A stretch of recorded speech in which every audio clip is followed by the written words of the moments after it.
All right, let's call this meeting to order. Do we want to do a roll call? Oh, God bless it. Okay. Okay. Who's here and then who's not here? Okay. So, okay, but hang on. Just give me a moment here. I'm a sub. Okay, so I'm just, Dahlia's here, Nancy's here. Just writing you down. Andy's here. Larry's here. Darren's. And Dominique. Is that Davis? Oh, thank God. And I have my new people. Excellent, excellent. So, Daisy. so, Madison. And Madison? Wait, hang on. Dominique, hang on. Are you talking to me? Okay. And Madison and Daisy, I'm doing attendance for you. And, what's your name again? Alasia. Can you spell for me? AALAYZA.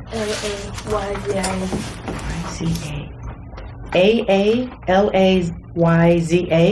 IA. Right, A, okay. And your last name? Briggs, BRIGGS. Okay, great. Okay, and our guest presenter is? Jack Eskin. Jack Eskin. ESKIN. Thank you. Okay. And you have John over here too. Okay, I'm sorry, John. And are you a guest presenter or are you? Just here. Just with a the guest. sanitary district. I was Okay. asked to sit in on the meeting. Oh, terrific. And the last name is spelled GOR. C like in cat, Z like in zebra, Y like yellow, C cat, A apple. Corsica. Okay. And tell me your first name again, I'm sorry. John. John, sorry. I'm short remembering, first thing you know. Okay. Did I get everybody? Sharon. I got Sharon. Okay. All right. Thank you. So attached to our agenda are our minutes from our last meeting, which was quite a while ago, August 8th. So if you would please look those over. We had a substitute taking minutes, and we would appreciate any kind of, improvements or embellishments. So spend a minute or two looking them over.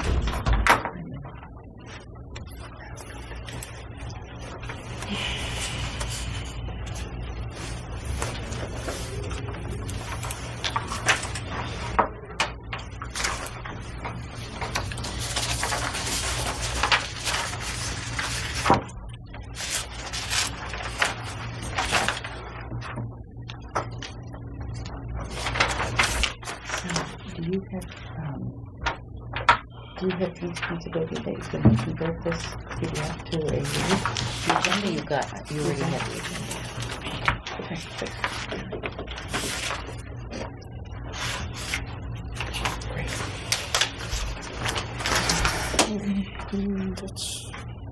I should do with that. What did we do with that? Alasia. Okay, I will hang on to it. Alasia. We need her. We have to talk to her first. Her non-school email. Yes. So, and then she'll have to sign But it. you're taking it? I can't remember who even gave it to me. Oh, the person, city code, right? I have it now.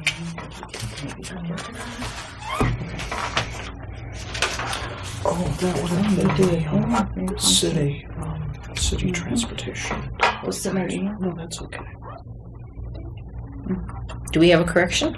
Yeah, it wasn't the school transportation department. This is on page 2 under 1, 2, 3, 4, the 4 I's up at the top, second paragraph.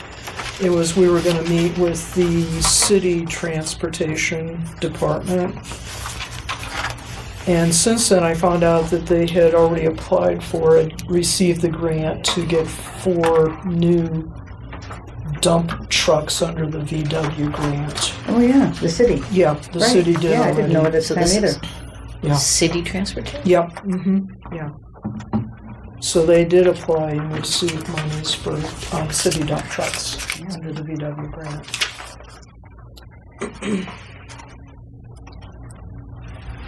I also didn't get the call to order or adjourn time. I'm still meeting It'll them. be okay.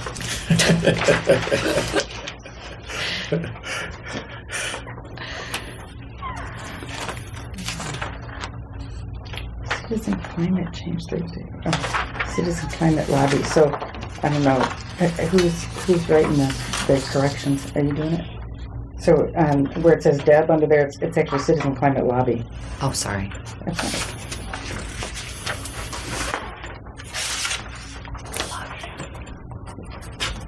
All right.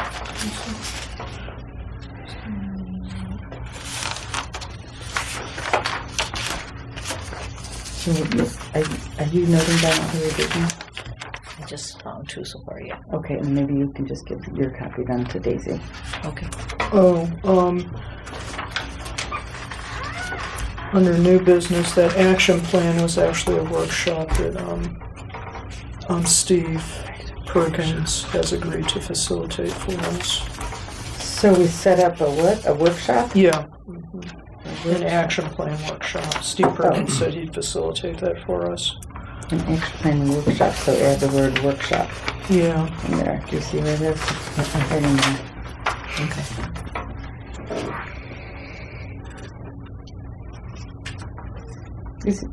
So he's working on that now, huh? No, he's going to meet with us to decide. He's going to do a workshop with us as... Oh, Steve is. Yeah, Steve is. Okay. Yeah, as Okay. commission members. Yes. Okay, I'll entertain a motion to accept the minutes as corrected. So move. Any seconds? I'll second it. All right, all in favor? Aye. Aye. All right. All right, motion passes. Great. So our old business, we have had a little bit of trouble getting student commissioners, and I'm so glad to see two of them Yes. here. So Yay. I'm very happy to see you. And we do need your non-school email addresses. Like, share those with me and then the secretary so that we can get in touch. So Madison, I know I've been sending stuff to your mom. Do you have your own email address? Yeah. Is it one that's not, a school address? You do. Okay. What is that? No. No, not on TV. Jeez. Okay. Can We you will- write it down in a she little will- secret she piece will- of paper? They will talk to us afterwards. That's Okay. definitely not a public Okay. thing. All right. Elijah, do you also have a non-school email address? Yeah. Okay, great. And you Make were sure. from what school? Krieger. Krieger. All right, good. So we have the junior highs covered. Right. So, and Gwen Middle is schools. our appointee from the high school. She's just very busy. Okay. She may have to reconsider. And we do not have one from Marquette yet, I don't think. I tried to. I found some Marquette students that they did a presentation on her recycling thing at Rotary, and there was some Marquette kids there, and I asked them, but So who was going to go check with the Marquette people? Oh, you were. oh, Okay. So can we still follow up on that if you? I will follow up on that. I dropped off the, Okay. whatever. Application or Yeah, Yes. whatever it's form. All called. right. Okay, great. So I would love to have the students come and participate. Please feel free to comment if you need anything. ask all kinds of questions. Don't worry about it. I asked them. All right, we'll go to our subcommittee reports. Carbon Footprint Committee. Larry, you were working on a workshop, so let's hear about that. Yeah, so still negotiating with the city for a date. We haven't landed on anything yet. So as soon as I hear from them and they can give me a date, we will try to get that lead workshop going. Awesome. Okay, anything else carbon footprint related? Well, I don't know if this is necessarily under my committee, but I do have a proposal for another speaker. This one would be geared toward the general public. Is that something I should suggest now or maybe during new business? Do I it think it's now. appropriate now. Yeah. Okay. So is everybody familiar with the organization Union of Concerned Scientists? Mm-hmm. Yeah. Okay, so I get their newsletter every quarter. It's called Catalyst. And so the president of that organization is Ken Kimmel, and he has developed a speaking series with a person named Susan Hendershot, and she is the head of a group called Interfaith Power and Light. Oh, yeah. For that, yeah. Yeah, All right. they're in Indiana, too. Yeah. Mhm. So the two of them have created this talk, I guess you would say, that's geared toward the faith community in different cities. And so I contacted him and asked whether he would be interested in doing such a presentation for our city. Because I know we have a big interfaith community here. And I think part of our goals and objectives as a committee or as a commission is to educate and inspire people to act. And so what he says is, so he's been giving these talks all over the South, like Alabama, Georgia, North Carolina, South Carolina. And they have visited churches in the South to talk about how science and faith, two of the greatest forces for progress, can join together to tackle the urgent problem of climate change, with science demonstrating the urgency of the problem and identifying solutions, and faith providing a moral propeller for action. So I would like to propose that we, if we could, establish a date, and obviously then we would also have to get a venue, and I'm thinking maybe the Stan Holcraft Performing Arts Center. We'd have to publicize it in the papers, on the radio, however, contact the Interfaith Alliance as well as all the individual houses of worship in town, and try to get as large a gathering of people to hear this talk as possible and really make something out of it. Kind of like, the Sinai Forum has speakers. This would be something similar to that. It's But I'd a like series? Well, no, it's just Oh, a it's just one shot deal, yeah. And he's got an idea for a date coming up in October, because he's going to be in Milwaukee and Chicago, and he thought it would be fairly easy for them to get down here and do the talk. That doesn't give us much time. No, and I know. Is there any cost involved? That's my second question. No, Oh, wow. no speaker fee. That's amazing. That's great.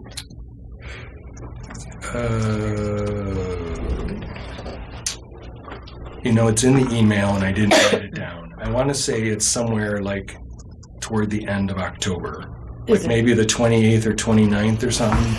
So I'll have to check on that and see. And then we'd have to see what venue is available and, the advertising and that part of it. Is it So- free? Yeah, so he does. There's no Yeah. charge. They do this just because that's part of their mission. And I don't think it would be that hard getting the notice out at all. Right. I Not don't at either. all. And And possibly one of the churches might offer it. I was going to say Pastor Erica at Yeah. Presbyterian, I think that would who's be a been great very venue. active in a lot of green environmental concern items already. Right. I think that she'd be very open to that. Yeah. So, and the Presbyterians, you and I both know that it's a, large, conducive space. Which one is that? Is that the one on 9th? First Presbyterian. On 9th Street? Yeah, 9th in Washington. Yeah. Oh, so as a possible venue for the Yeah. talk? Yeah. Why Okay. not? Sure. I would hope that it's big enough, though. That'd be my only That's concern. pretty big. That's big. Well, It holds about in the church. 400, Yeah. 500 people. And then there's the loft, too. Yeah, it's 400, Okay. 500. All right. Oh, yeah, Fine. well, That's great. I think our challenge will be to get many people to come. Yeah. Yes, right. Not with that topic. I don't think it's going to be. Yeah, a challenge I at think all. it would be a very intriguing topic I for don't think so people. at all. Okay. And I want to make sure we pitch it to people of faith and no faith. Exactly. It's really for everybody. And I'd be willing to help out with the PR stuff. So I see no issue at all with getting a couple 300 people there. Great. Really. Great. What was the date in October?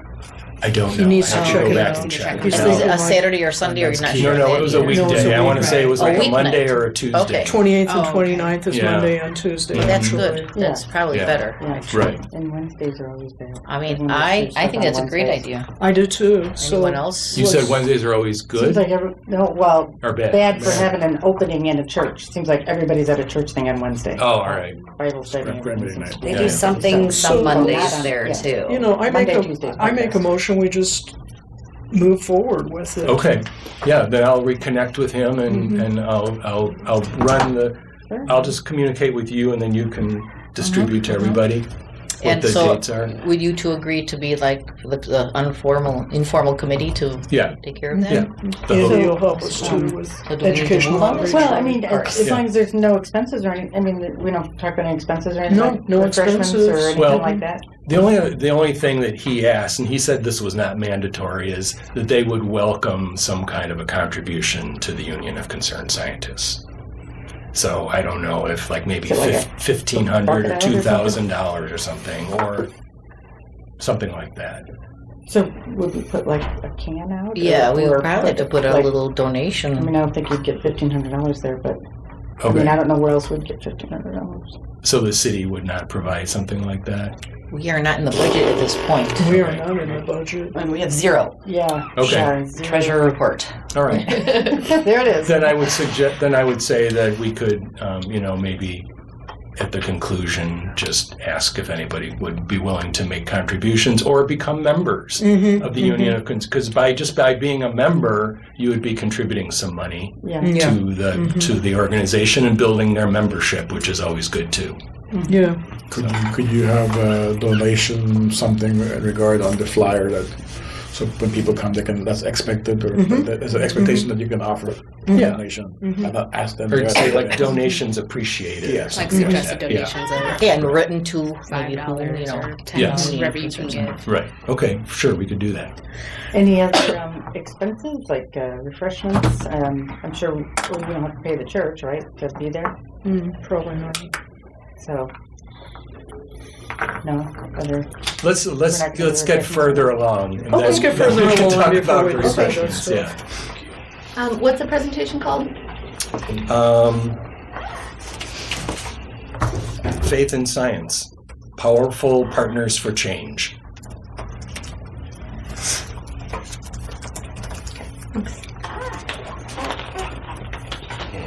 I made the motion. Does anybody need to second it? And do we need to vote on it? Well, I think I'm not sure if we're not spending money or anything. I mean, Okay. do we need to vote on it? I'm not sure. I go to legal counsel here. I don't know. All right. Yeah, I mean, obviously they'll have plenty of public notice, so we don't have to worry about I mean, the that. only reason I would want to do a motion is if there was going to be some financial. Well, if we're going to be a sponsor for it. So, All right. Well, Yeah, because I think we would want Yeah. our name as part of. We would be sponsoring it and the so, but hosts then of if it. there is a financial obligation, we will have to vote on that separately. So we go forward with it, and we can certainly move and make a motion and go forward, assuming there's no financial obligation. If there was if we were going to put an ad in the dispatch, how would we fund that? We don't need to do that. No, Yeah, well, they don't even actually just through print it word of anymore, mouth yeah. and Or no, they do by Facebook. contacting churches and on our Facebook page, somebody could put that up. Yeah. Okay. We're Sharon. going to be fine. You can advertise a community meeting for free. Send a press release, Yeah. correct? Yeah. Oh, Yeah, that's right. basically. That's right. Yeah, yeah. Okay. And maybe Northwest Indiana Times. I would do that too. Okay. All right. So do we need to move or? We can All right. Let's make a do it. motion. I made a motion that we move forward with the Faith in Science, Powerful Partners lecture, presentation, and Presentation. with the understanding that there's no cost involved to the commission or the city. second that. Any further discussion? All in favor? Say aye. Aye. Opposed? All right. So the motion carries. Thank you. Great. I'll get going on that, and I'll be in touch with you, Dahlia. Thank you. Get All us right. the date quickly, so. Yes. Right. Yeah. Yeah, Absolutely. it's coming fast. Waste Reduction Committee, Daisy Lee, we heard there's some updates on the recycling and composting at Krieger. I'm glad. Well, it's a problem. This is what yes, this commission no. should be doing. So Yeah. I'm sorry, it was on that. I know, it's okay. I put it there. So currently the recycling and compost at Krieger has been put on hold. We've run into several obstacles that were just too much for me alone to handle.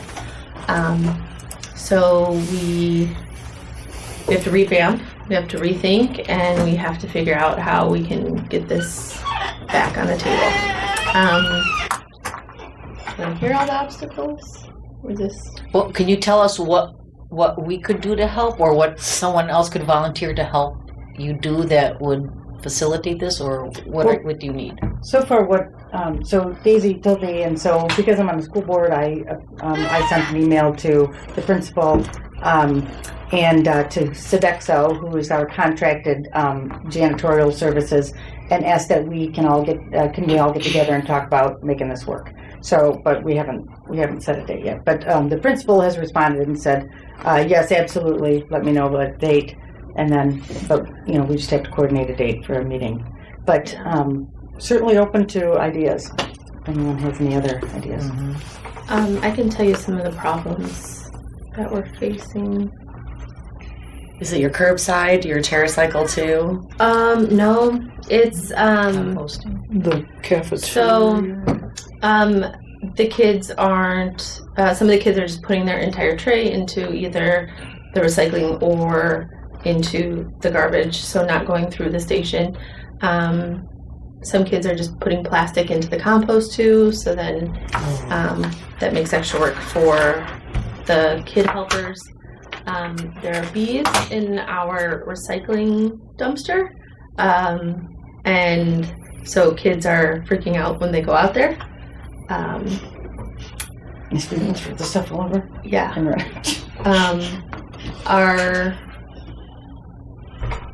Since some of the kids have been putting things that aren't recyclable into the recycling, then the whole recycling bag has been just taken out to the garbage. So it sounds like we need some supervision. Yeah, and maybe some training. Some education. After school training. Yeah, so I know that the janitors are like they're standing around, right? And so food service is not Sodexo. That's a different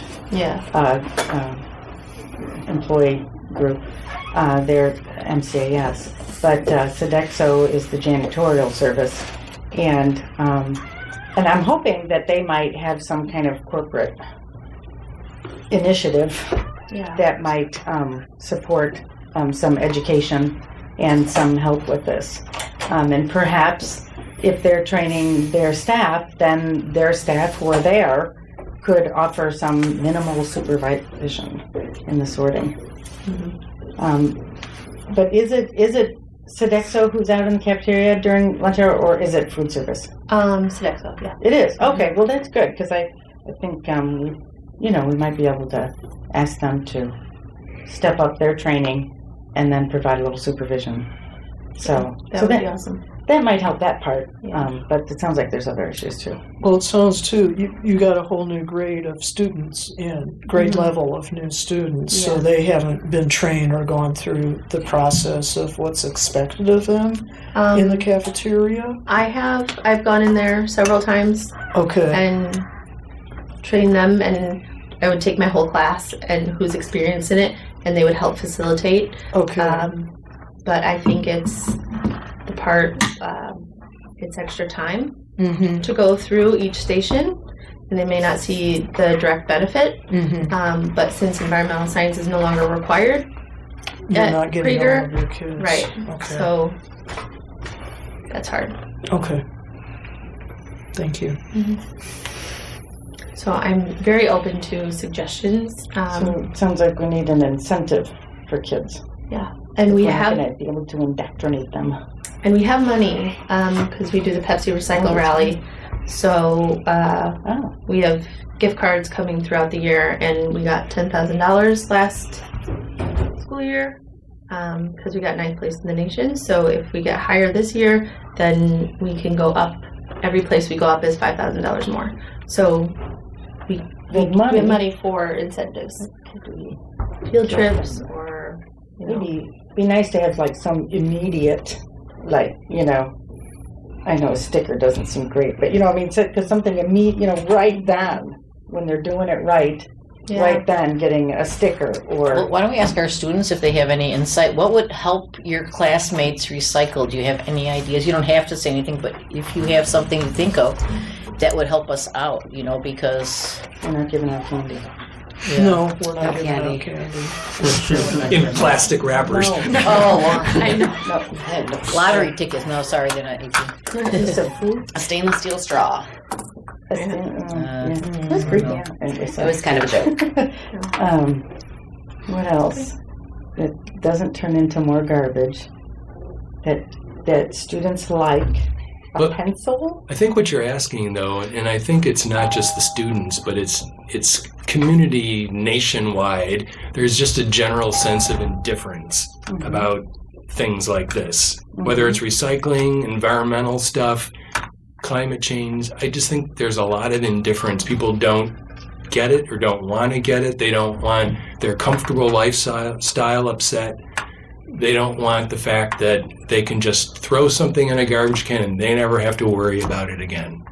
So to me, that's the biggest conundrum of all this, and why I'm trying to get speakers to come in and kind of drill down on what is your moral obligation as a human being to do something and not just be so indifferent to the problems that we are facing. Well, I think Recycling being a big students are a little not as bad as us older people. No. I mean, I think students are better, you know. No. Oh, jeez. Well, what do you think the issue is?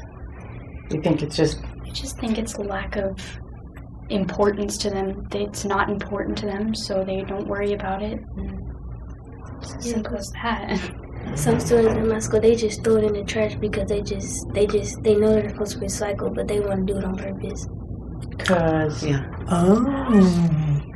It's just the lack of importance. Nobody cares, so they're not going to waste their time caring if it doesn't matter to them. So do you think an incentive would work if we gave everyone a prize or something as they? it depends, I think, It because depends what it is, because if, like, somebody speaks on it, then they're just going to keep throwing it in the trash more because they don't want to listen. We can isolate that person.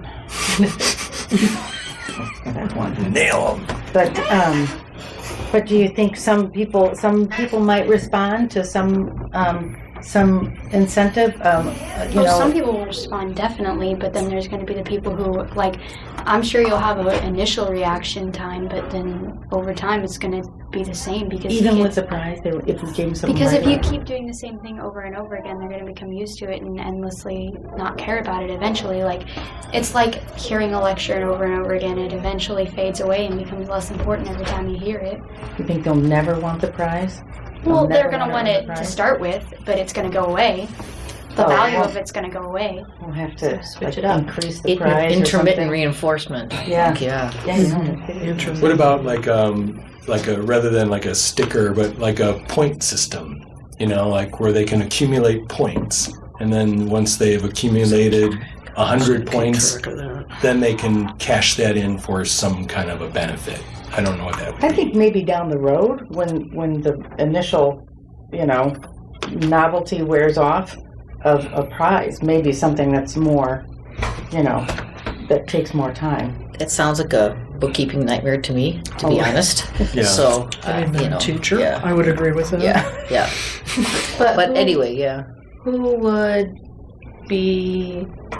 would tally all that up, and who would give out the prizes that's what and I keep mean. track? That's what I'm saying. Somebody would have to That's stand there another and watch and give out the prize, for sure. You'd have to have supervision, yeah. And I have 7th and 8th graders who are trained as compost leaders, and so they help facilitate the kids, but some of the kids have a hard time listening to other kids, and so Even if they're given a prize? maybe that may change things. I don't know. You have to do a unit about how to persuade, 12-year-olds to do the Good right luck thing. if you figure that out. It would be Well, fun. let's keep move that on to on our, seminar. let's keep the discussion going next month, and if you guys have that meeting, just let us know. Okay, If you have a meeting with Sodexo, or if you want our input or some kind of help, I think as long as we all know about it, we can show Great. up if we like. But So- yeah, let's continue this. okay. And that might help with our meeting to, let them know we've got lots of people here helping and with suggestions. It's kind of like the so you're talking about incentives, there's some communities that actually charge to have their household waste taken away. So the less waste you have, the less you'll be charged, and the more recycling you have, the less waste you'll have. So I don't know if we could work more on that, like if somebody just throws, I don't know, again, I don't know how we keep track of it, but if somebody doesn't sort their stuff, then they get penalized. I don't know. We don't like to punish. Well, the thing is, it's all about getting people to think and have a different mindset and a different set of values about something. Because right now, everything just magically disappears and nobody knows or cares about where it goes and why and what it costs us. So how do we change that? Obviously through education, but I don't know. Trips to a dump. Show them where all the stuff goes. I take my 7th graders to the dump. Okay. Yeah. But the ones in environmental ed, yeah. But only those kids. Yeah, not all the kids go. I don't think it's the lack of education. Like, I think people know what's going on. You just have to find a way to make them care, because middle schoolers, trust me, are the least, like, caring people. They don't care about anything, so you have to make them care. That's, like, the mystery. How do you make a middle schooler care? No. All right. It's impossible. That's the question of the day. That's a good question. Wait a few years.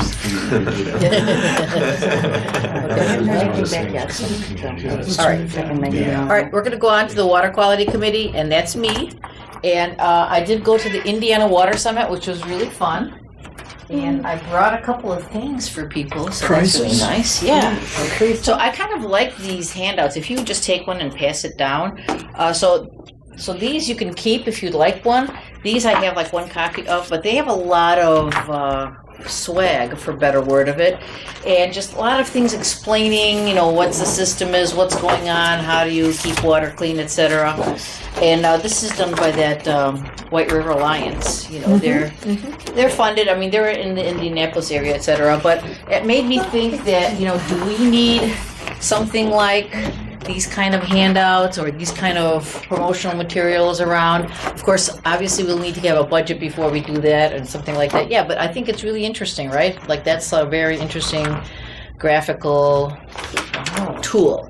This is complicated. Yes, it is. Well, there's a lot of aspects to water quality, so they are pretty cool. So anyway, I've just kind of brought those to kind of show you that maybe we do need to start thinking about some promotional material at the point where we have some money, and we can maybe or write some grants or partner up with somebody to get some of this educational material. They had like seeds with information on there, like native pollinator seeds, little cards. Oh, the cards are nice. It's just an example because so they have like little information cards. They even have storm drain stewards. Maintain your septic tank, fertilize lawns less, plant natives, get back to your roots, protect pollinators, grow healthy soil, pick up pet poo. Oh, I have a bunch of those. Oh, goodness. All right, good. Recycle this card. Don't feed waterfowl, steward trees, conserve water. So these are really neat. They probably, like I say, are probably costly. I'll just pass these around so you can take a look. And then they had a few packets of seeds, with native plants. So anyway, these are just kind of promotional things, which I think at some point, here's a pledge, take a pledge for clean water. So anyway, just kind of things to kind of get it out into the community and start having people kind of recognize it. Maybe we'll need some kind of a logo or some kind of a little, thematic thing. So anyway, I just want to report on that. And then the Carwick Nature Park update. I just went on a field trip, and I think Deb went on that field trip too. And I think John was there too, right? On a field trip, yes. So it was really amazing to see the progress on that on that project. And one of the most important things I thought was, this was a dump. This was a dump site which is being cleaned up. The side of the dump was being washed away by Trail Creek all the time, and then garbage kept getting into the creek. So this is a really huge project done by the sanitary district. And what was really impressive, I went there in the very beginning where they just cut all the trees down. It looked really sad. But right now they put in this huge drain where I think around 1,500 feet of the river is, of the dump, the water, instead of leaching out of the dump and going into Trail Creek, is now being treated, I believe, at a rate of about 25 gallons a minute. So 25 gallons a minute from the landfill is not going into the creek anymore. It's going to the sanitary sewer and getting treated. So that's really going to, I think, make a good difference in Trail Creek, obviously. But the project's not done, but it looks really great. They're rolling these, I don't know, they call them burritos, right? They called it a sock. A sock, yeah. So that with Like a silkworm. well, No, it's actually like so they lay down Like a this like blanket. weirdo fabric meshy thing, and then and it's to stabilize the the hill Yeah. on the creek side, and then they put stuff in it, and then they fold it back up over and stake it down. Okay. it's quite John, you got interesting. me. Is that, John, am yeah, I you could describing tell it us. right? You Yeah, totally- pretty close to Yeah. it. And what they fill it with is a combination of soil and mulch. Add seed, native seeds in there.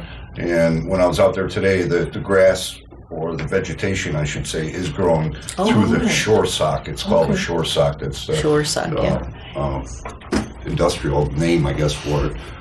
But it is pretty impressive from what was out there to the progress that the city, the district has made in cleaning that up. And I was going to mention maybe students from the local schools talk about trying to motivate them to recycle in the cafeterias and stuff. There's still areas in the Carroll Nature Park that shows a lot of garbage still.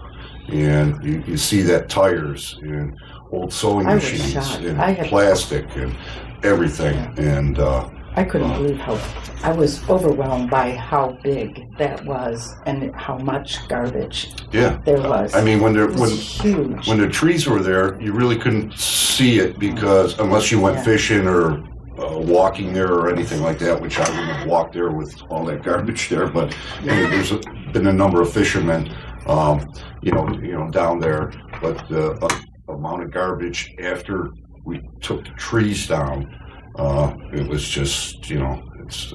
I don't know, how many acres. I was going to say 27 acres or something like that. But I mean, now every footstep had some raw garbage. yeah. And you had to be careful not to step on something that was going to puncture your shoe. Shoes, yeah. It was that. Wow. I mean, it was And- incredible. And that was an unauthorized dump Right. site. Right. Correct. It was huge. I mean, it's like a couple of football fields. Yeah. That's what I You mean, know? that so much was It dumped was- there Yeah. unauthorized. Everything. I How mean, long was it in use? Ish. a few decades, I guess. I mean, 50s, 60s, I guess. Yeah, a few is when decades. yeah. It was unbelievable. And, I was like watching people, because, like there'd be like a glass bottle, like right on the thing. And if you stepped on it, it would crush and then it'd be up in your foot. I mean, and then there's a stove and a sewing machine and barrel of monkeys and, and dolls. And you just couldn't believe everything that was out there. I was a little overwhelmed by it. Yeah, so they removed some of the garbage. They're going to put a top on there, and hopefully eventually it'll be part of that whole Cheney Run with trails and wetlands. So it's going to be a great project. So it's looking wonderful. It is. So, just so you know, and correct me if I'm wrong, John, but there was, it was like a cliff, the water coming, rushing in and hitting the cliff and then, scouring out the dump area. And so that's what they changed into this sloping hill, and they put the sock on it to maintain that sloping bank. And a clear cap. Right. And then the cap is actually not going to be clay like you would expect. It's actually going to be sandy, apparently, because they expect it to, deteriorate and create gases in there, and they don't, they want it to be able to escape. Dahlia, just something on the trails. The sanitary district just received 4 proposals for a study of the trail system for a combined Cheney Run and Carwick Nature Park trail system, and we'll be selecting a consultant probably sometime this month. Yeah, I believe so. So that's exciting that it's moving. And yeah, recreational trails, birding trails, whatever, fishing. Wayfinding, stuff Yeah, like that. It's going to be Yeah. nice. Great. So And there's a random bridge back there. I mean, like overly use it. constructed, huge bridge. Yeah. Yeah, the pedestrian bridge That that goes, was like, never really used doesn't go by anywhere. maybe 6 or 12 or 24 fishermen over the course of a month. But Yeah. now it's all opened up, and with that pedestrian bridge going over the creek into the Cheney Run area, it's going to be fantastic. I get, not to say goosebumps, but every time I go out there, it's just, wow, what a difference that we're making. So, Great. Yeah. Yeah. all right, great, thank you. Green transportation, Nancy. Dominique and I have been trying to get together, and I'll say most of it has been my fault with traveling and family visiting me this summer.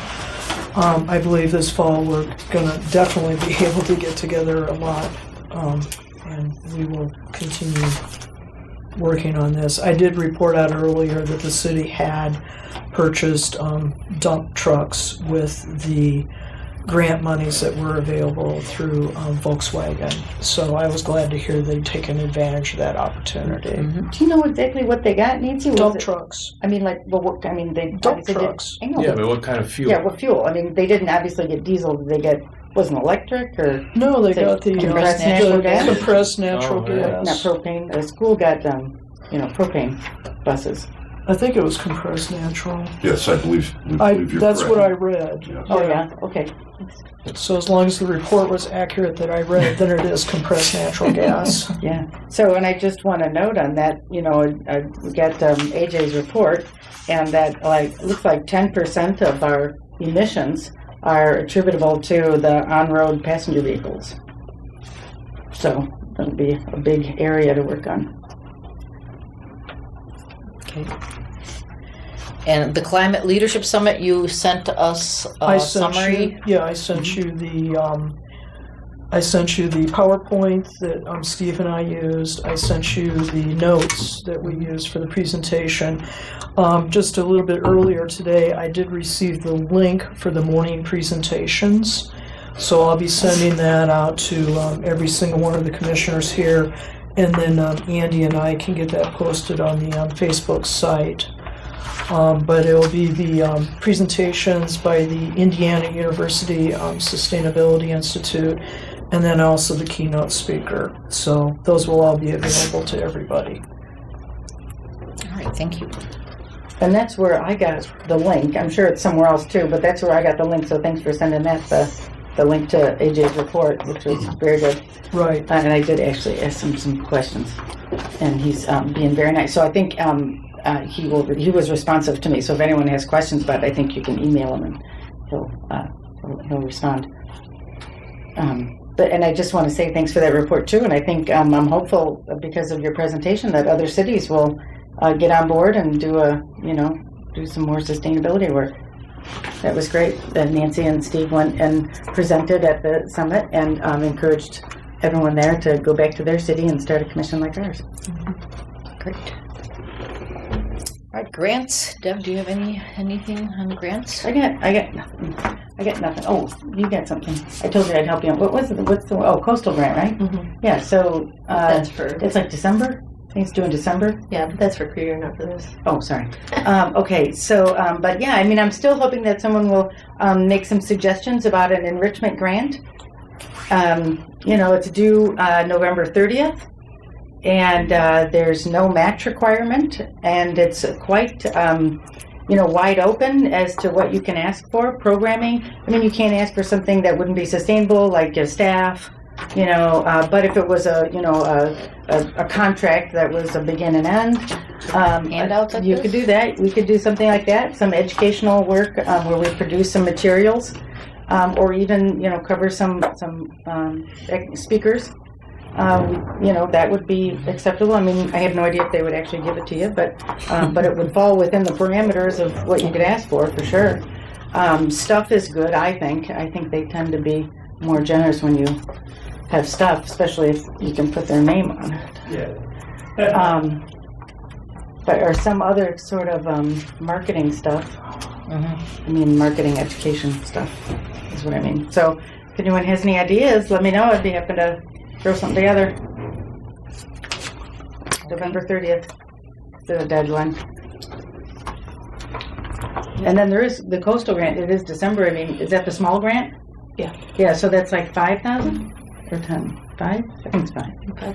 5,000. So there is that coastal grant, and that has to be related to water, quality improvement, right? And education possibly, or restoration, I think, right? But it's an easy, quick grant from DNR, coastal program. Is it like the other ones where it takes forever, like you don't get it until next? Yes. Yeah, so you don't get it till next summer, and then you've got 18 months, I think, to spend it after that. So it's like a kind of a long-range program. And then there's always NIPSCO as well. I can't remember what the deadline is for that one. I think it's early spring, and that's a 5,000, and that one's education. I think it's water. I was going to use it. I got one for a rain garden with some educational signage. But I think it's water. Sharon, you don't happen to know, do you? No, I'm sorry. But anyway, so there's that one too. That's 5,000. And it's a project. It's education. I know it's education and it's environment. But if anyone wants to do a rain garden somewhere, and do some signage with it, that seems to work well. And that one does require some match, I think. I can't remember how much, but I think it does require some match. Okay. Rain barrels, something like that. They do. Thank you. Mm-hmm. Andy, do you have anything on education? Or? A little bit. I met with someone who will hopefully be part of the education committee. We talked about pricing for restaurant containers and things, and the price is about double, he said, for compostable versus your styrofoam. Double to us seems like a lot, but it goes, like he mentioned, straws, for instance, they go from 1 cent to 2 cents, and that was silly. So over time, it could be a lot. If you're smaller, maybe not. But we're coming up with ways to incentivize people. He's going to talk to another local restaurateur about that. So we're making a little progress. And then I've reached out to a couple of people from the library about Earth Day events, and I have not heard back from one. I'm going to ask a different person, and then I was told they are going to be doing a lot of renovations to the library, so I'm going to have to see if we'll be able to do it at the library. But the idea was very, very excited. Like, oh, that sounds like a great idea, but we're renovating. Okay, well, it was not a meeting. It was kind of, oh, hey, I need to get with you. So, but I plan on doing a lot with that over the next month with trying to get the Earth Day stuff. And I've collected a bunch of garbage for a First Friday display. I'm ready for my art display. And I'll be contacting some actual artists and places that will let me display it out front of their business, maybe. Okay. Is that for what month? April. We were thinking about First Friday for April, since it's Earth Month. Start the month with that and end the month with something near actual Earth Day at the library. That was the general idea from last time, I think. So April 3rd. Cool. Sounds great. Yeah. Okay. Excellent. Excellent. That's Thank what you. I've got now.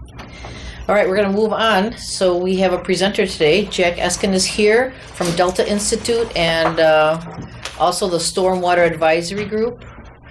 And he's going to talk a little bit about a stormwater policy that we've been working on for a bit and kind of give us some perspective and Background and context. Yeah. So, brought printouts of the presentation for the commission.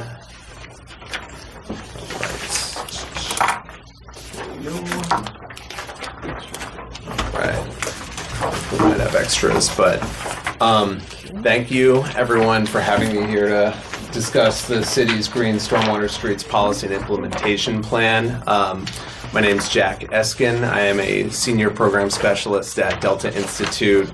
We're a Chicago-based nonprofit. Amongst a number of different things, we are a partner to the Michigan City Sanitary District, offering green infrastructure and stormwater management technical assistance. Recently, we took the baton from Alliance for the Great Lakes in helping the city manage its stormwater advisory group. So I'm privileged to be able to sort of give a summation of a lot of the policy and implementation plan work around green stormwater streets that they partnered with the city on drafting and developing. So we're going to talk a little bit about what green stormwater streets are, run through some of the context and background. Many of you were involved in that context and background, so some of that will look familiar, and then go specifically into what's in the policy statement and implementation plan. I plan for questions at the end, but if folks have questions throughout the presentation, feel free to ask. Since we're talking about policy and implementation planning, some of it's very technical, so if it seems a little bit abstract, we can definitely take a pause. So that's me. As I mentioned, I'm a consultant to the Michigan City Sanitary District. I not only assist with administering the advisory group for stormwater, I also help with the project management for Cheney Run, both the wetland and trails projects. I'm an urban planner by background, and I have a lot of time and experience here in Northwest Indiana. I've worked at NERPC in the city of Gary. So the Green Stormwater Streets Policy and Implementation Plan, it was drafted back in February of this year. The city's Stormwater Advisory Group was sort of the prism for organizing a lot of those policies and procedures. My partner, Ethan Brown, helped facilitate that. And really, the two outputs of that was a policy resolution, which is very much focused on taking the best practices and bringing them to the city council for adoption to be included in the standards for roadway design and maintenance and management. And then conversely, the implementation plan was really meant for city departments, as the practitioners, what are the procedures and standards that they follow to be able to take this policy around green infrastructure and bring it into their everyday practice around asset management, capital improvement programming, things of that nature. Who was involved? In addition to the sanitary district and many municipal departments like planning and engineering and forestry, you had residents, some of whom sit on the Sustainability Commission here, as well as regional agencies like NERPC, Urban Waters, and Alliance for the Great Lakes, and it very much focused, as far as I understand, on what's going on in Michigan City, what the practices are here, but also a little bit of what are best practices throughout the Midwest and the country. So why green stormwater streets now? Well, there had been a number of successful projects in the green infrastructure space that had happened here in Michigan City over the prior few years, Wabash Street and Ohio Street being two good examples. And there was, it was identified that there was an opportunity to integrate green infrastructure implementation into the things that the city already does, which is planning the design and construction of roadways, as well as asset management, whether it be data collection around how the city's infrastructure and plants are already performing, but also the maintenance contracting around that. And why is it important? Well, a lot of pollution in water bodies is a product of stormwater runoff. I actually did not know this until reading the policy, but IDEM has identified Trail Creek and many other water bodies within Michigan City as not being up to the standard for recreational use. Considering how popular paddling is here and fishing is here, that seems important because it's a key element of the identity of the community. Also, 93% of Michigan City's land drains into a separated storm sewer, and I am so excited that the White River Alliance provided us with this graphic because it sort of illustrates the nature of storm sewers. So 93% of Michigan City's sewer system for stormwater is this top line right here, where it effectively comes off of the street into a separated storm sewer, and it goes straight into the water bodies untreated, versus what is referred to as a combined sewer, this line right here, where it commingles with wastewater from homes and businesses and plants and goes direct to a wastewater treatment plant, where it can be cleaned and then be put back into water bodies as clean discharge. Now, there are downsides to that system too. When there's flooding, that combined sewer with all the wastewater from buildings can overflow into different water bodies, which is, obviously a terrible problem. So they both create their own issues. But what separated sewers, the big problem in terms of pollution is that the pollution on roads, when it's picked up by stormwater, it's brought straight to the sewer and it goes untreated into water bodies. And so roads become a real issue for improving water quality when you're dealing with a separated sewer system.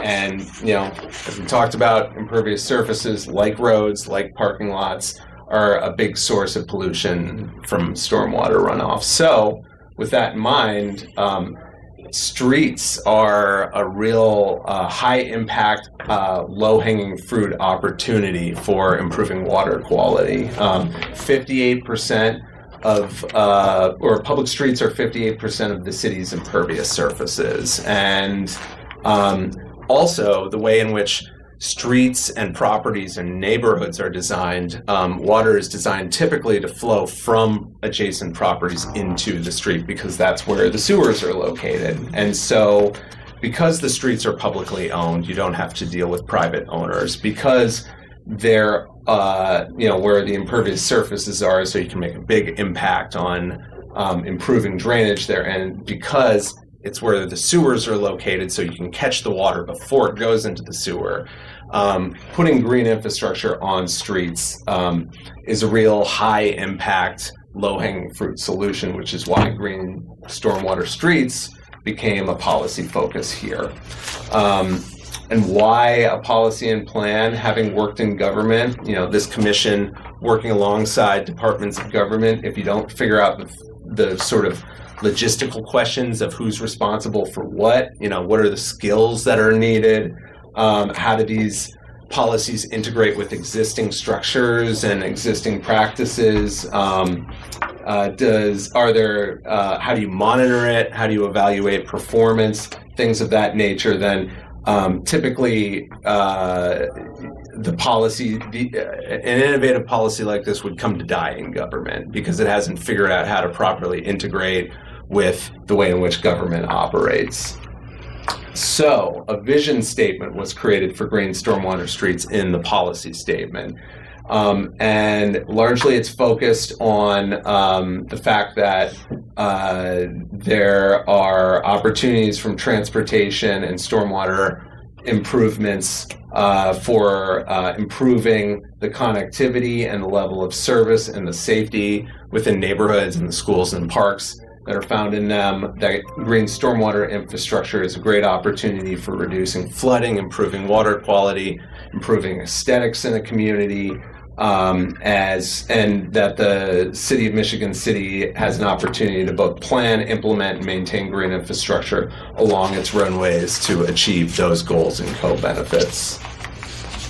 So what is in the policy and implementation plan?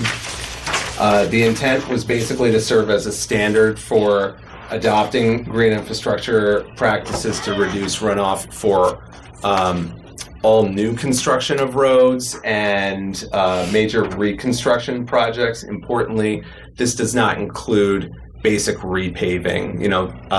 Basic repaving is sort of a smaller operational cost for a municipality, and the cost to install green infrastructure is greatly larger than a typical repaving project, but it's fairly small when it's put on top of a major road reconstruction project, if folks understand what that means.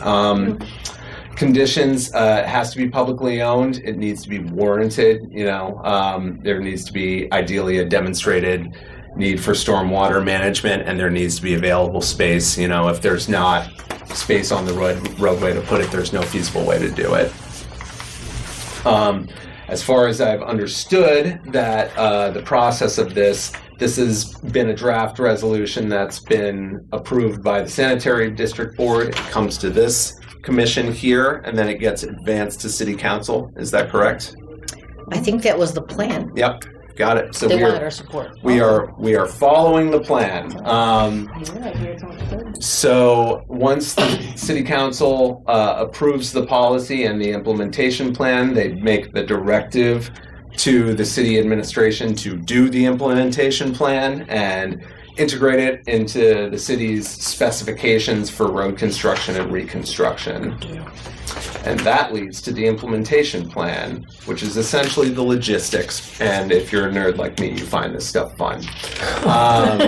General operations. This is basically about guidelines for installing and maintaining green infrastructure, how you collect and manage data around it, and your choices around plant selection and tree species. The implementation plan identifies who is involved in this process and what they're responsible for. There's a policy lead person who is likely sanitary district personnel who will be leading operations. They'd be working with the GIS analyst, the city forester, someone from the planning department, and some of the maintenance folks from parks. And the activities would basically be comprised of assessment and collection of data and content management, and performance evaluation. If not on a daily basis, on a routine basis, having someone that assesses the survivability rate of the plants that have been installed and collect data on what's happening at those locations, the maintenance, and then having it put both into a internal GIS database and a public-facing GIS database. And anyone who's worked in municipal government knows those two things can look very different, like a front office and a back office. But we'll go into what is in that database in an upcoming slide. In addition, a municipal archive basically that has all the plans and specs from previous green infrastructure projects that would inform future green infrastructure projects. With all this data and information, it would lead towards a semi-annual report put together by the policy lead, as well as semi-annual meetings where essentially all the folks around the table would discuss how are things going, what's working, what is not surviving, what are adjustments we need to make. The public green infrastructure database, it would create ID numbers for specific projects and then a sub number for specific practices. So a good example is the Wabash Street, Green Street. That would have its own ID number, but every rain garden on that street would be given its sub ID number. So if one part of the street has thriving rain gardens for some reason, and one part of the street, the rain gardens are having more difficulty, you'd be able to sort of assess that in your data collection. In addition to what type of green infrastructure practice, the location, maintenance information, plants, things of that nature.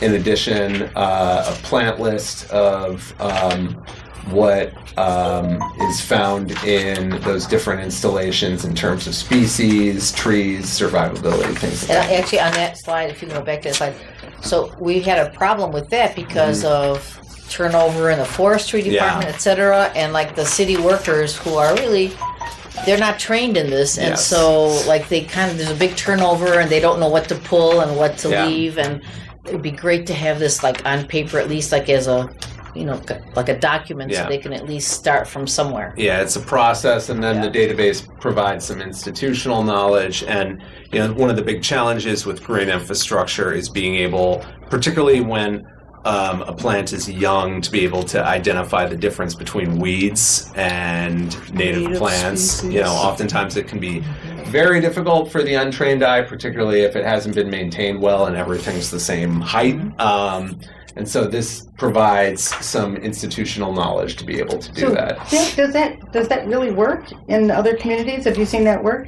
And so, in terms of database management, that the summer help, shows up to the rain garden and what, looks at their phone and can see So they're supposed it's to- a matter of how they've been trained. And we've put together flip books for, we work with the city of Hobart and their school district on basically a rain garden that we help them implement at one of their middle school's courtyards. And a big exercise was figuring out what are student stewardship activities and what are activities that should be done by a contractor. And basically, that is part of what this plan helps to identify is what do you contract out in terms of deeper maintenance and what are the sorts of activities that you could have, like student volunteers in the summer do, like basic weeding, if the site has been maintained to a level where that's easy for them. The other thing to mention with green infrastructure too is it's more intensive than more common garden in the first 3 years, and after the first 3 years it becomes way more low maintenance. So it's a matter of when you plug additional help in at that point. And we'll talk about actually for project implementation too, one of the ideas in this draft policy is the construction contractors that put it in actually do the maintenance for the first 3 years and simultaneously train municipal staff in it for post first 3 years when it's easier to maintain. So That makes sense. yeah, and I'm sure there are a lot of personal failures that helped inform that policy. And the other end of it is the implementation by project, which is basically guidelines for building the stuff along roadways. So this really boils down to Green Street project oversight, integration of green infrastructure practices into new road construction and major reconstruction projects, and practices for oversight of design consultants and construction contractors, in addition to the data collection processes that can sort of come from implementing these projects. So there were performance goals established as part of this, and if you want to give some more back context throughout this, Dahlia, in terms of like No, how I was these- just say we had a few meetings until we got this sorted out, but I Yeah. think it's fine. Yeah, so a lot of the infiltration standards sort of boiled down to the first flush. And does everyone here know what the first flush is? I don't know what an infiltration standard is. So basically, it's the rate at which water seeps into the ground. So Okay. infiltration is the overarching goal of green infrastructure. Instead of having water stand on your street and on your parking lot, have it soak into the ground. Okay. And so in doing that, it's important to be able to identify an infiltration rate, because if you have a very sandy soil that soaks up water super quick, you can take in more water quicker. If you have a very sort of thick clay-based soil, it takes longer to seep into the ground. So if you get a ton of water super quick on that, it's going to stand more. And so Michigan City has a little bit of both. The area close to the coastline is sandier, and so the water infiltrates quicker. And so it was sort of defined that if you had within a 24-hour period over, because you could soak in over 0.6 inches an hour, green infrastructure should be targeted at soaking in the first 1.1 inches of rainfall within that 24-hour period. And further south, where you've got more clay and silt-based soils, where the water does not soak into the ground as quickly, below 0.6 inches an hour, that green infrastructure should manage the first 0.61 inches of rainfall within a 24-hour period. And this is focused on the fact that the first rain and early runoff in a rainstorm, that produces the dirtiest water, because what's on the street gets picked up by that first flush. And so if you can soak up that first flush you have a increased opportunity to keep the dirt on the street from ending up in the water. That was kind of technical, and we broke it down in terms of this table here, but any questions with that? Yes. Yes, can you go back? Sure. Oh, maybe is this Yeah. this one explains So- it more? Yeah, and so Okay. essentially the idea is that you can expect less water to be soaked into the ground in the first 10 minutes in clay-based soils or in an area with a slope that's over 20%, or if it's in the floodplain because of a high water table. And so the goal of what should be managed should be lower because what you can achieve is lower. So it's 0.61 inches. So wait, that last part is where you got me.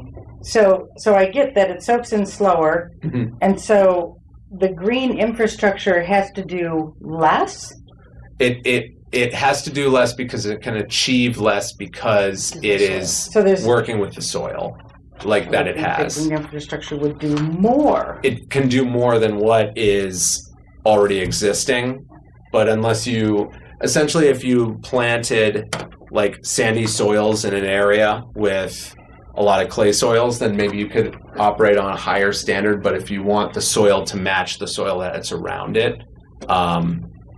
yeah, I don't know. Does that not make The sense? goals Well, I are guess- set differently because the possibility is very So, low. yeah. I mean, The like you can't potential is replace less. all the clay soil, so like Well, you maybe can't do it. my confusion is in the definition of green infrastructure, because I thought the green infrastructure would be something that would address it, so that the green infrastructure yeah. would hang on to more of Much that more than water was there. It does. until it can go in, so it would do more, but it's It- actually It's more. doing less. No, it's doing more. It's more just, than without it, but it's less than the sandy soil, obviously, because it's not sandy. It's doing more, but it's the amount more that it can do is defined by the soil that you're working with. I get it. Okay. So- Sandy. But think of it like this way: if you compare the amount of water you can soak in with clay-based soils versus a paved street, it's way more. And so, But I thought the addressing of that with the green infrastructure would mean that the green infrastructure would have to do more. it is doing more. I mean, not just more relative to what it, what can be done, but more relative to what it would do in sandy soil. Well, and this is the standard, so you can go above and beyond this. It's really just about what is achievable in with that water table and with that soil type. Okay. Yeah. I accept your. Either way, It's science. and with any You don't standard, get a choice. You don't get a choice. It's science. with any standard, you can go above and beyond it.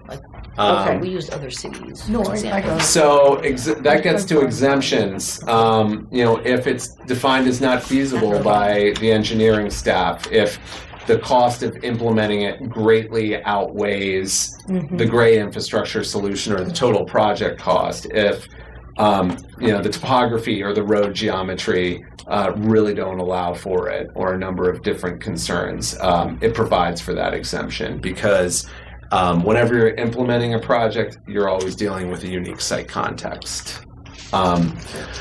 So essentially, the implementation process starts with the project lead, who is either the city engineer or the planning director, convening a number of different folks around the table and identifying appropriate green infrastructure treatments for a project. That will come from a matrix in an upcoming slide.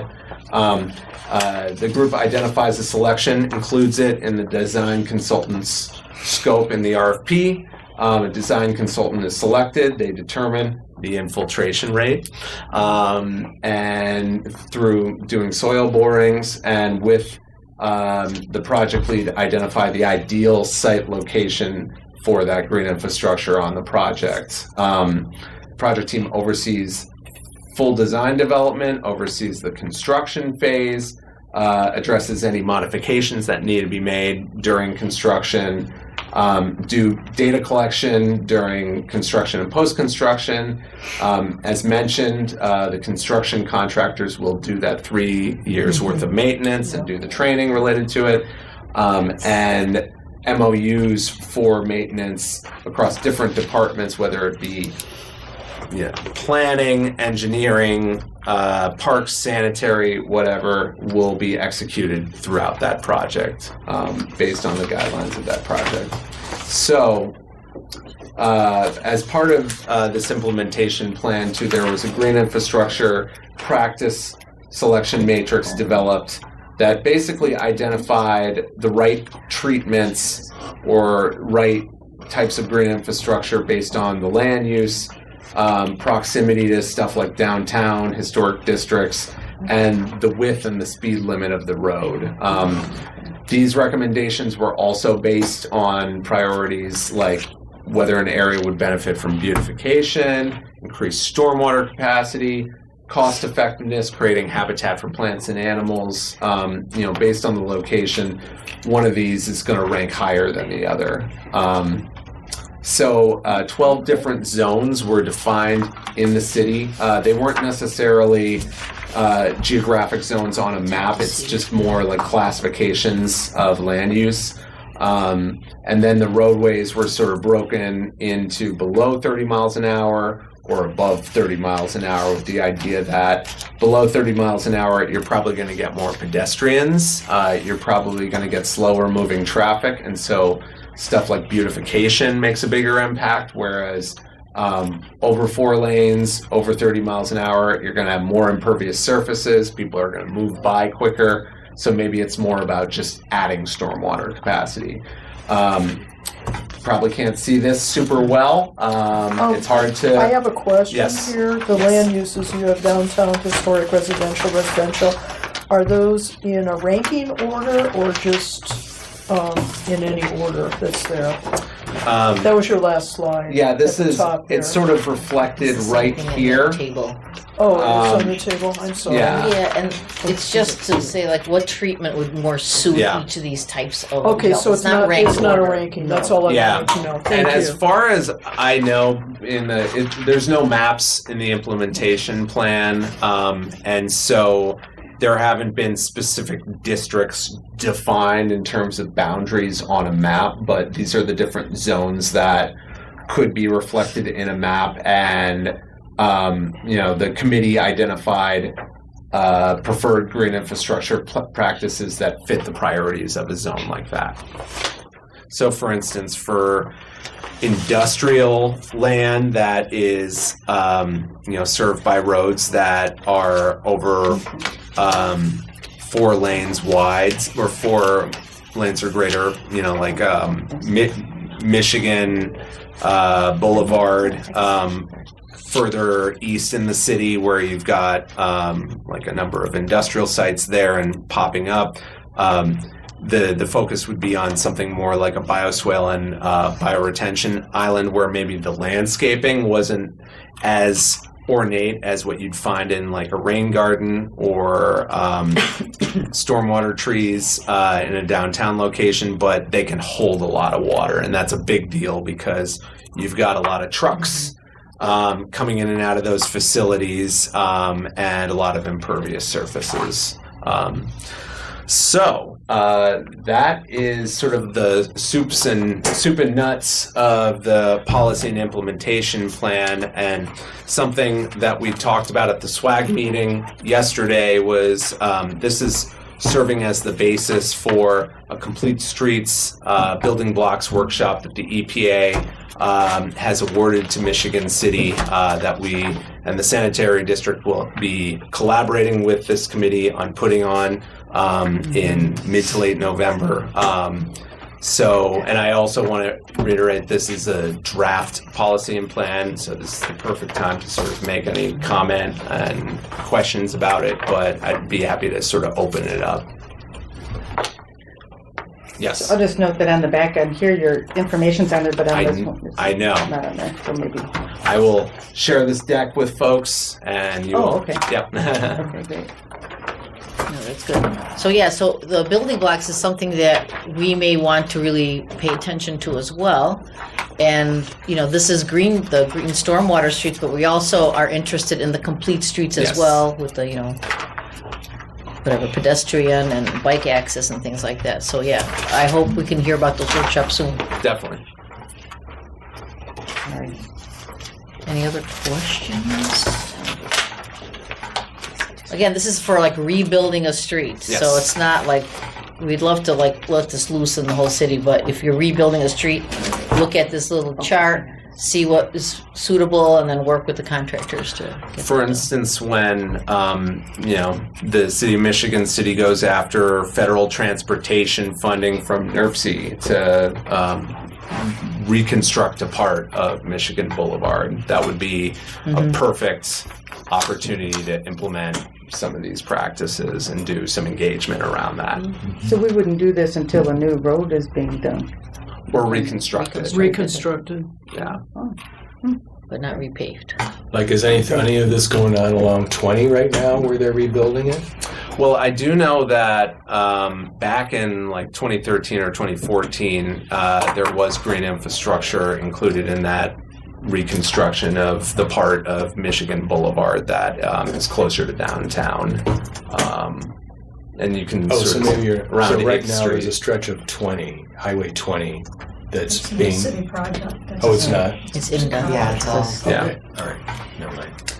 There's a good example in Washington Park, west parking lot that they redid. Oh yeah, Mhm. That's great. all with that's a lot of green infrastructure with the permeable pavers, so water could drain down through the parking lot itself, and then congregate in areas where they have trees planted, the different types of flowers and everything. But that west parking lot of Washington Park is a very good example, along with Wabash Street. Yes. So that was triggered by Michigan City's building a new parking lot?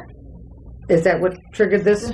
It's, if you want to talk about No, go Yeah, ahead. it's part of a larger project for like eventually reconfiguring the roads into Washington Park. The circle, and the park, the main parking area. It's part of that big project of reconstructing the roadways into Washington Park. But the west parking lot is a fine example of, and they just finished it here. I would say April, and just after the winter, they put the finishing touches on it. But that's a good example of it in the infant stages, then go through the process of maintaining it through contractors for the first 3 years, and then it becomes the city's maintenance plan to take care of it. But the west parking lot is a good example of the green infrastructure that we've been talking about. So going forward then, if any of those projects came up again, I mean, they wouldn't be initiated by us, they'd be initiated by the city, and then we would be noticed about the plan? Yeah, well, I think the plan for the plan is to implement this plan into any of the reconstruction of roadways and these parking lots. So hopefully the plan will be set in place that it becomes, not say automatic, for green infrastructure to be part of the reconstruction, but it would be part of it. And Okay, so I think- we don't play a role in any of this? No, then? I think what's being Okay. asked of us today is to be supportive of this proposal that's been presented to us, and then all of those steps are going to be automatically instituted by the city council, so there would be no need for us to be involved because the guidelines would be in place already. Right, but you would probably wanted to have a resolution from your commission and then Right. try and adopt something for the city council. Right, so it's not an ongoing thing, just like we approved the resolution for the non-pollution of the night skies. Okay, so what's being asked of us today Just to support it. Yeah, to support this. So, well, what's the timeline on this then? So the sanitary district has approved it? Yes. Yeah, we're doing Okay. this. We're being Okay. asked to do this today. Okay, well, so are you gonna make a motion? I will make a motion that we support this proposal. Okay, but Sharon suggested a resolution, so, We don't need a resolution, do we, Sharon? You want to have some sort of directive to the city council so that. Okay, then I make a motion that we send a directive to the city council in the form of a resolution which supports this proposed Michigan City Green Stormwater Streets Policy and Implementation Plan. so, and who's gonna prepare that resolution? Does the sanitary district have, did they have a resolution? There's a policy Yeah. resolution. Probably copy, Yes. Yeah. copy that one. Okay, from Sounds Jim great. Meyer. Yeah. Okay, Do you have that? okay. Okay. All right, so anyone want to second that?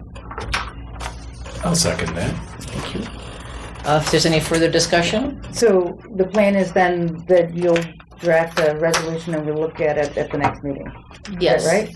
I think so, because we're meeting October 10th. We are meeting pretty soon because we got out because of we schedule got out of last month. schedule. So we are meeting a regular day October 10th as far as I know. And I know we're running low on time. Everyone has to go, including our camera person. So if you have any urgent comments, I passed out Urban Water's agenda because they're having a pretty important meeting and there's a lot of relevant facts there. You could take a look at that. Everyone's welcome to that. But if we could, next week, when we meet the 10th, let's talk about some planning and some action we're going to do. And I think, I'm sorry we're running out of time. Anyone else have something urgent? I mean, I know you want to say something. I just wanted to invite everybody to the Greening the State House, which is happening on November 16th. I want to get the word out now because they have sold out the last couple of years. So if anybody's interested in attending that, I wanted you to have that information. I always go down with a carload of people, so if you're interested in that, let me know. Dominique has something. Dominique? Yes, I actually wanted to put forth the recommendation to the commission in regards to encouraging the city of Michigan City to join the Urban Sustainability Directors Network. I actually had something more laid out and formal to present during board comments, but this is something that I can push towards the next meeting. Can we do October 10th? Yeah, if you Yeah. don't mind, that'd be great. Yeah. I'll put you on the agenda. If you Yes, just send that'd me be the great. name of that, Yeah, that'd I'm be not great. familiar with that Yes. at all, so I would need some. Sounds good, yeah. So, and I just want to encourage everyone to read this. I don't know if we've got a plan for Steve to do a workshop, or we're going to pick a date, or. So we have the report now, the Greenhouse Gas Emissions Inventory Report, and it's quite readable and easy. And so I encourage everyone to read it, and so we can start working on our action plan. Well, first I guess we have to set a goal. That's the way it works, and then work on an action plan. So there's a lot of good stuff in there, but we just need to move forward with it. Yeah, let's talk about that on October 10th, and I'll come forward with some dates that Steve would be available to work with in the us. interim? Okay? Yeah. Okay, great. Okay. There's also several templates that other cities have from climate action plans that I've been studying. That's great. As well that I can bring. Awesome. Yeah. We have a Facebook page now. That's it. Oh yeah. All right, great. Thank Invite you. your friends. Right.